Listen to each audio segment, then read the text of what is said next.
Le virus continue donc sa progression avec parfois dans la région des situations très compliquées. À Val, dans les Deux-Sèvres, l'EHPAD de la commune lance un appel à l'aide. 52 personnes sont contaminées par la Covid. Parmi elles, 18 soignants. Alain Darrigrand, Marine Nadal.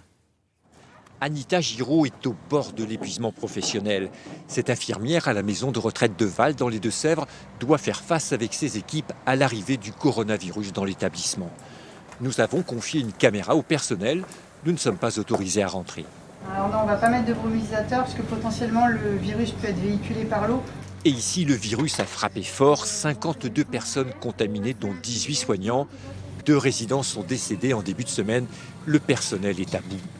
Ça dure quand même depuis 15 jours, 3 semaines maintenant. Et là, avec une accélération des arrêts de travail, donc c'est vrai qu'on est de plus en plus en nombre réduit à travailler.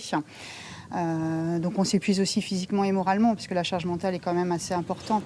Des journées de 12 heures, un seul repos par semaine et des résidents invités à rester en pyjama, faute de temps à leur consacrer.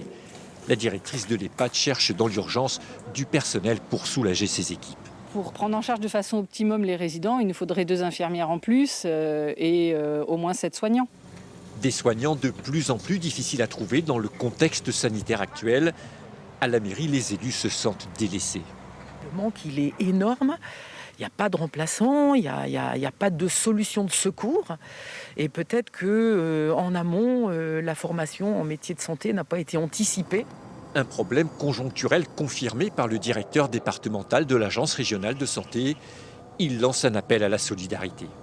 Sur le département, nous avons suffisamment de besoins pour qu'on puisse faire un appel à toute personne qui aurait des compétences, qui aurait la volonté de vouloir servir aussi dans le secteur médico-social et qui pourrait apporter une expérience. Demandeurs d'emploi, retraités, toutes les bonnes volontés sont les bienvenues. À la maison de retraite de Val, 15 pompiers du département vont venir en renfort jusqu'au 15 novembre.